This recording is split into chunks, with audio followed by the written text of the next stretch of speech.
কোনো হিন্দু কোনোদিন সন্ত্রাসবাদী হতে পারে না। একম সদ্বিপ্রা বহুধা বদন্তি, এই মন্ত্র নিয়ে যুগ যুগ ধরে এই দেশের মাটিতে যে বহমানতা চলেছে, সেখানে হিন্দু সন্ত্রাসবাদী হবে এই প্রচার যারা করেছিলেন, এই তত্ত্ব যারা সামনে নিয়ে এসেছিলেন, আজকে আদালতও সেটা খারিজ করে দিল। সুতরাং কংগ্রেসের রাজনীতি মিথ্যাচারের রাজনীতি, বিভাজনের রাজনীতি, সাম্প্রদায়িক তোষণের রাজনীতি, মৌলবাদী ফ্যাসিজমের কাছে আত্মসমর্পণের রাজনীতি এবং পরোক্ষভাবে তাদের বিভিন্ন সময় দায়িত্ব জ্ঞানহীন কিছু মন্তব্য পাকিস্তানের সংবাদপত্রের শিরোনামে চলে যায়। তাদের বক্তব্য নিয়ে টক শো চলে দুদিন ধরে পাকিস্তান। এবারে তো অদ্ভুত ঘটনা দেখা গেল যে অপারেশন সিঁদুরের আলোচনা নিয়ে তৃণমূল কংগ্রেস, যাদের একদম বুক ফেটে যাচ্ছে পিওকে নিয়ে, কেন অধিগ্রহণ করা হলো না, তাদেরই একজন সাংসদ বললেন যে আজাদ কাশ্মীর। আমার মনে হয় ভারতীয় সংসদীয় রাজনীতির ইতিহাসে এবং এই সংসদ ভবনের ভিতরে কোনোদিন কোনো মুসলিম লীগের সদস্য আজাদ কাশ্মীর শব্দ উচ্চারণ করবার সাহস হয়। দেখুন, জয় বাংলা যাদের স্লোগান, যাদের থেকে ওরা ধার নিয়েছেন, সেখানে শ্রীমতী ইন্দিরা গান্ধীর নামাঙ্কিত 70,000 বইতে আগুন লাগিয়ে দেওয়া হয়েছে। হিন্দু নরনারী এবং যারা আওয়ামী লীগের মুসলমান সমর্থক পর্যন্ত আছেন, পুলিশ পর্যন্ত আছেন, তারাও আজকে আক্রান্ত হয়েছে। তো যারা এই জয় বাংলা স্লোগান তুলেছিল, ওই জয় বাংলা করতে গিয়ে বাংলাটাকেই পশ্চিম বাংলাদেশ তারা বানিয়ে দেওয়ার পক্ষে। আর শুভেন্দু অধিকারীকে দেখলেই তো ওরা উত্তেজিত হয়ে পড়ে। এই যে ওদের অসুখটা, যে শুভেন্দু অধিকারী সিন্ড্রোম, এই যে স্নায়ু রোগটা, এটাতে বারবার মুক্ত হওয়া যাচ্ছে না। বহু চেষ্টা করেছে, এটা কোন ডাক্তার সারাবে সেটা এখন বাংলার মানুষ সেটা নিয়ে চিন্তিত। আরে ঘুমের মধ্যেও শুভেন্দু অধিকারী, হট করে ঘুম ভেঙে যায় রাত্রিবেলা, আবার শুভেন্দু শুভেন্দু বলে জলকে ঘুমিয়ে পড়ে, আবার সকালবেলা উঠে শুভেন্দু। এ কতদিন চলবে? ভারতবর্ষের মানুষও দেখছে। ভারতবর্ষের মানুষ যদি চায় যে রোহিঙ্গা মুক্ত, বাংলাদেশি জেহাদি মুক্ত, ভুয়ো ভোটার মুক্ত, মৃত যাদের নাম আছে তালিকায় তাদের মুক্ত করে নির্বাচন হবে, তাহলে হবে। আর ভারতবর্ষের মানুষ যদি চান যে দিল্লির মাটিতে এসে রোহিঙ্গারা পরবর্তীকালে রাজত্ব করবে, ইন্দিরা গান্ধীর কুশপুত্তলিকার সঙ্গে ওই ধরনের নোংরামি করা হবে, ইন্দিরা গান্ধীর নামের সমস্ত কিছু জ্বালিয়ে দেওয়া হবে, তাই তাই হবে। তৃণমূল কংগ্রেসের এজেন্ডা একটাই, যে আমরা রোহিঙ্গাদের নিয়ে, বাংলাদেশি জেহাদিদের নিয়ে, মৃত ভোটারদের নিয়ে ভোট করব। আর আমাদের এজেন্ডা একটাই, যে আমরা এদের বার করে পশ্চিমবঙ্গের মানুষকে একটা স্বচ্ছ নির্বাচনী ভোটার লিস্ট উপহার দেব। যদিও দায়িত্বটা নির্বাচন কমিশনের, আমাদের যে ভূমিকা সেটা আমরা পালন করব। কোনো হিন্দু কোনোদিন সন্ত্রাসবাদী হতে পারে না।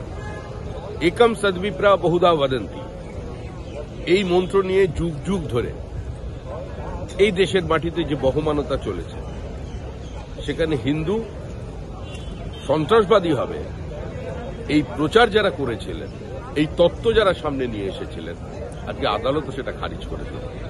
সুতরাং কংগ্রেসের রাজনীতি মিথ্যাচারের রাজনীতি, বিভাজনের রাজনীতি, সাম্প্রদায়িক তোষণের রাজনীতি, মৌলবাদী ফ্যাসিজমের কাছে আত্মসমর্পণের রাজনীতি এবং পরোক্ষভাবে তাদের বিভিন্ন সময় দায়িত্ব জ্ঞানহীন কিছু মন্তব্য পাকিস্তানের সংবাদপত্রের শিরোনামে চলে যায়। তাদের বক্তব্য নিয়ে টক শো চলে দুদিন ধরে পাকিস্তান। এবারে তো অদ্ভুত ঘটনা দেখা গেল যে অপারেশন সিঁদুরের আলোচনা নিয়ে তৃণমূল কংগ্রেস, যাদের একদম বুক ফেটে যাচ্ছে পিওকে নিয়ে, কেন অধিগ্রহণ করা হলো না, তাদেরই একজন সাংসদ বললেন যে আজাদ কাশ্মীর। আমার মনে হয় ভারতীয় সংসদীয় রাজনীতির ইতিহাসে এবং এই সংসদ ভবনের ভিতরে কোনোদিন কোনো মুসলিম লীগের সদস্য আজাদ কাশ্মীর শব্দ উচ্চারণ করবার সাহস হয়। দেখুন, জয় বাংলা যাদের স্লোগান, যাদের থেকে ওরা ধার নিয়েছেন, সেখানে শ্রীমতী ইন্দিরা গান্ধীর নামাঙ্কিত 70,000 বইতে আগুন লাগিয়ে দেওয়া হয়েছে। হিন্দু নরনারী এবং যারা আওয়ামী লীগের মুসলমান সমর্থক পর্যন্ত আছেন, পুলিশ পর্যন্ত আছেন, তারাও আজকে আক্রান্ত হয়েছে। তো যারা এই জয় বাংলা স্লোগান তুলেছিল, ওই জয় বাংলা করতে গিয়ে বাংলাটাকেই পশ্চিম বাংলাদেশ তারা বানিয়ে দেওয়ার পক্ষে। আর শুভেন্দু অধিকারীকে দেখলেই তো ওরা উত্তেজিত হয়ে পড়ে। এই যে ওদের অসুখটা, যে শুভেন্দু অধিকারী সিন্ড্রোম, এই যে স্নায়ু রোগটা, এটাতে বারবার মুক্ত হওয়া যাচ্ছে না। বহু চেষ্টা করেছে, এটা কোন ডাক্তার সারাবে সেটা এখন বাংলার মানুষ সেটা নিয়ে চিন্তিত। আরে ঘুমের মধ্যেও শুভেন্দু অধিকারী, হট করে ঘুম ভেঙে যায় রাত্রিবেলা, আবার শুভেন্দু শুভেন্দু বলে জল খেয়ে ঘুমিয়ে পড়ে, আবার সকালবেলা উঠে শুভেন্দু। এ কতদিন চলবে? ভারতবর্ষের মানুষও দেখছে। ভারতবর্ষের মানুষ যদি চায় যে রোহিঙ্গা মুক্ত, বাংলাদেশি জেহাদি মুক্ত, ভুয়ো ভোটার মুক্ত, মৃত যাদের নাম আছে তালিকায় তাদের মুক্ত করে নির্বাচন হবে, তাহলে হবে।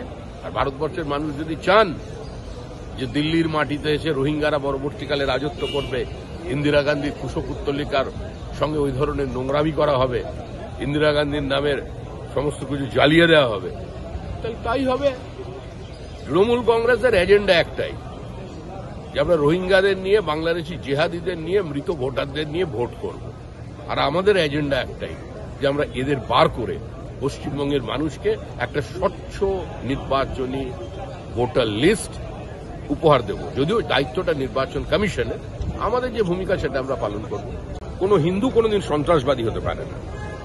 একম সদ্বিপ্রা বহুধা বদন্তি, এই মন্ত্র নিয়ে যুগ যুগ ধরে এই দেশের মাটিতে যে বহমানতা চলেছে, সেখানে হিন্দু সন্ত্রাসবাদী হবে এই প্রচার যারা করেছিলেন, এই তত্ত্ব যারা সামনে নিয়ে এসেছিলেন, আজকে আদালত সেটা খারিজ করে দিল।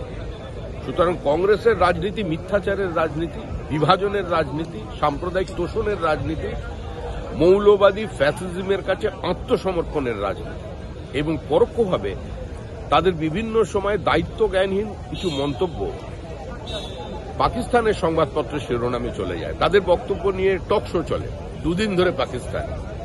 এবারে তো অদ্ভুত ঘটনা দেখা গেল যে অপারেশন সিঁদুরের আলোচনা নিয়ে তৃণমূল কংগ্রেস, যাদের একদম বুক ফেটে যাচ্ছে পিওকে নিয়ে, কেন অধিগ্রহণ করা হলো না, তাদেরই একজন সাংসদ বললেন যে আজাদ কাশ্মীর। আমার মনে হয় ভারতীয় সংসদীয় রাজনীতির ইতিহাসে এবং এই সংসদ ভবনের ভিতরে কোনোদিন কোন মুসলিম লীগের সদস্য আজাদ কাশ্মীর শব্দ উচ্চারণ করবার সাহস পায়। দেখুন, জয় বাংলা যাদের স্লোগান, যাদের থেকে ওরা ধার নিয়েছেন, সেখানে শ্রীমতী ইন্দিরা গান্ধীর নামাঙ্কিত 70,000 বইতে আগুন লাগিয়ে দেওয়া হয়েছে। হিন্দু নরনারী এবং যারা আওয়ামী লীগের মুসলমান সমর্থক পর্যন্ত আছেন, পুলিশ পর্যন্ত আছেন, তারাও আজকে আক্রান্ত হয়েছে। তো যারা এই জয় বাংলা স্লোগান তুলেছিল, ওই জয় বাংলা করতে গিয়ে বাংলাটাকেই পশ্চিম বাংলাদেশ তারা বানিয়ে দেওয়ার পক্ষে। আর শুভেন্দু অধিকারীকে দেখলেই তো ওরা উত্তেজিত হয়ে পড়ে। এই যে ওদের অসুখটা, যে শুভেন্দু অধিকারী সিন্ড্রোম, এই যে স্নায়ু রোগটা, এটাতে বারবার মুক্ত হওয়া যাচ্ছে না। বহু চেষ্টা করেছে, এটা কোন ডাক্তার সারাবে সেটা এখন বাংলার মানুষ সেটা নিয়ে চিন্তিত। আরে ঘুমের মধ্যেও শুভেন্দু অধিকারী, হট করে ঘুম ভেঙে যায় রাত্রিবেলা, আবার শুভেন্দু শুভেন্দু বলে জল খেয়ে ঘুমিয়ে পড়ে, আবার সকালবেলা উঠে শুভেন্দু। এ কতদিন চলবে?